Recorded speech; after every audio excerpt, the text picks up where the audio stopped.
First off, Tyler, your reaction to the performance of Riley Leonard, including when they needed him most late in the ball game. Yeah, that's the biggest takeaway, and I think that's the thing people are going to remember the most is, and I actually put it on social media right before it happened. I said, okay, Riley Leonard, go win a football game. You're in a position to do so. And there was still, 6-7 minutes left, so it's not like that drive was going to win the game unless Notre Dame literally took 6 or 7 minutes. It ended up taking 5 minutes. And in those 5 minutes before Jeremiah Love scored that game-winning touchdown, what ended up being the game-winning touchdown, I thought Riley Leonard made some crucial plays. Obviously, the third down to Jaden Greathouse, that thing was on the money. Darren, it was a perfect pass. And then throwing it up to Bo Collins and letting him make a play. Riley Leonard told us after the game, it took me a while to realize that, hey, that guy on the outside is a pretty good athlete and he can do some things against the defensive backs that Texas A&M had. And then going forward in the rest of the season, I think defensive backs that all of the rest of the teams on Notre Dame's schedule have. Bo Collins is going to be a playmaker for this team. Riley Leonard recognized that, threw the ball up to him. That was a huge first down on that drive as well. So big plays from Leonard. And then I thought we didn't talk enough about how good he was with his legs, or maybe on the broadcast. I've yet to watch the game back. I usually do that on Monday afternoons. But throughout the game, Darren, I thought when Notre Dame needed to rely on Riley Leonard's legs, which we knew was going to be a thing, the Irish were able to do that. He's physical. He's savvy. Jack Sobel, my colleague who was sitting next to me at the game, kind of turned to me and he said, that might have been the ugliest run I've ever seen that got 9 yards, but it got 9 yards. And there are a lot of other quarterbacks in the country on that particular play that wouldn't have gotten 9 yards or wouldn't even have tried to run. So Riley Leonard, the passing, obviously a little left to be desired. It needs to get cleaned up. He was inaccurate. And we knew that going in, that was kind of his bugaboo. His one big flaw is he's not always the most accurate guy, but he's a winner. He's tough. He made winning plays. And I do think the accuracy issues can get better as the season goes along as well. That go-ahead touchdown drive, he completed that 3rd down and 5, 9-yard pass to Greathouse that got the drive going and kept the ball away from Texas A&M. Irish offensive line, a lot of focus on the newcomers on the left side. Pro Football Focus says that Anthony Knapp had 36 pass blocking opportunities, allowed just 1 pressure, and that's against a guy that is probably going to be a 1st or 2nd round NFL draft pick. At the end of the day, your thoughts on the offensive line and how they performed with all the chaos around them.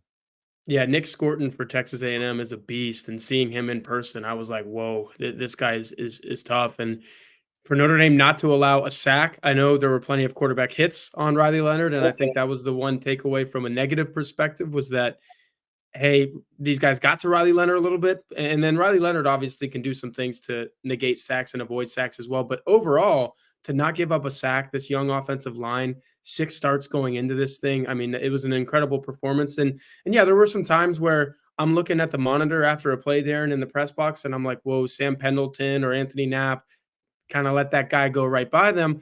Marcus Freeman, I don't know if he's just sticking up for his guys, but in his press conference today, he said, hey, the naked eye, the untrained eye, if you're seeing that and you're going to quickly blame that on Anthony Knapp or Sam Pendleton, there were some things that we could have done as coaches, maybe even the quarterback pre-snap to say, hey, the check needs to be this, the protection needs to be that. We need to get these guys in a better position to be able to block somebody like Nick Scorton or the other great defensive players that Texas A&M had. So if you're watching that, and again, I'm going to watch it back on Monday afternoon, and you say, okay, that is totally on Anthony Knapp or that is totally on Sam Pendleton, I think those instances were fewer and farther between than you thought just watching the game in real time. So it's kind of like the Riley Leonard thing, Darren. If that's what it was in game 1 against a tough opponent on the road, I think it was good enough to win, obviously, and I do think it's going to get better the rest of the season as well. Early on, I was wondering what the Irish were going to get out of their run game. The A&M safeties were coming downhill to the line of scrimmage, but ultimately Mike Denbrock stuck with the running game, and at the end of the day, Tyler, a very successful night, 198 yards. Your 2 running backs and your quarterback did a lot of damage in that game.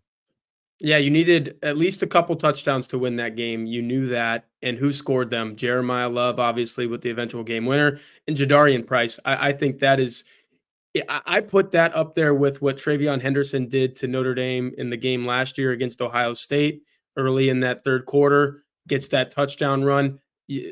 At that point, you're kind of thinking, okay, Ohio State, if they can do that and they got that big play, probably going to win in the end. It ended up being a lot closer, and Notre Dame should have won that game. But I felt the same way about the Jadarian Price run, Darren, where I was like, okay, Notre Dame got that one. It needed that one. It's probably going to score again at some point, probably not in 47-yard dazzling fashion like Bryce did, but it kind of set a tone, and huge play in that ball game. And then you go to Jeremiah Love, who I think kind of asserted himself as running back number one in the clutch in the fourth quarter. Give him the ball a couple times. He runs up the middle, and it looks like he should only get 2 to 4 yards, but he's getting a first down. And then again, it looks like he should only get 2 to 4 yards, and he's getting a touchdown. You have those types of players on this team. Price is one, Love is one. I think they're going to be doing those types of things all season. And then, like you said, running the football with Riley Leonard's legs. I said it earlier as well.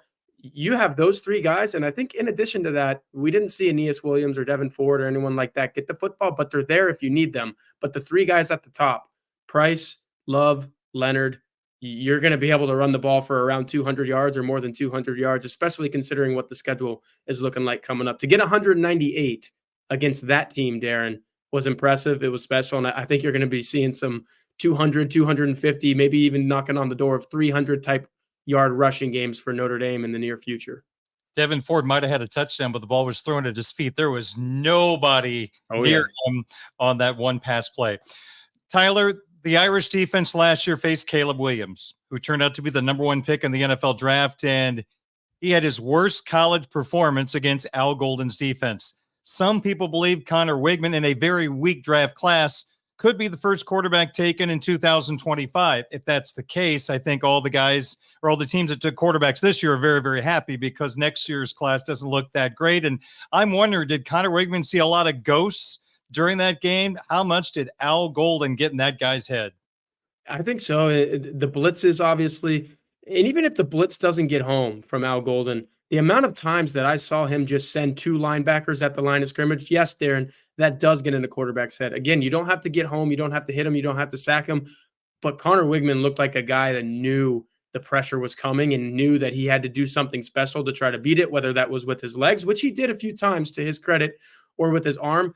And I knew that that was the case, Darren, throughout the game, because if you go back to that first drive, he hit a couple balls where you were saying, oh boy, if he completes those all day, maybe Texas A&M does have enough to win this game, and the Aggies will score 21, 24, maybe 28 points, and that would have been enough to win in this game. Notre Dame obviously only ends up with 23, but as it wore on, you knew, oh man, this is getting in his head. He knows that this Notre Dame defense has a ton of playmakers at all three levels. You can point to Howard Cross's sack. Again, I just talked about the linebackers, 2 interceptions. I mean, Adon Schuler, that one was a seeing ghost type interception. Obviously, Darren, where the ball just floats up and all Schuler had to do was, catch it right in his breadbasket. But when you have a guy like Xavier Watts before the half coming over across the middle and just intercepting a pass out of nowhere near midfield, that's when you're a quarterback and you're saying, okay, so they're going to blitz me. They have all these guys up on the defensive line that I want no part of. And on the back end, they have guys like Christian Gray and Benjamin Morrison, 2 guys who didn't get interceptions, but were around the ball just as much as the 2 safeties that I just mentioned were. Long day for Connor Wigman. And like you said, it ended up being a terrible game statistically and eye test wise, which is exactly what Caleb Williams, who is probably about to light up the NFL, he would be my pick for Rookie of the Year. I think he's that kind of talent, and he has that kind of talent around him in Chicago. Remember what Notre Dame did to him last year? Notre Dame just did the same thing to Connor Wigman in his own house in College Station.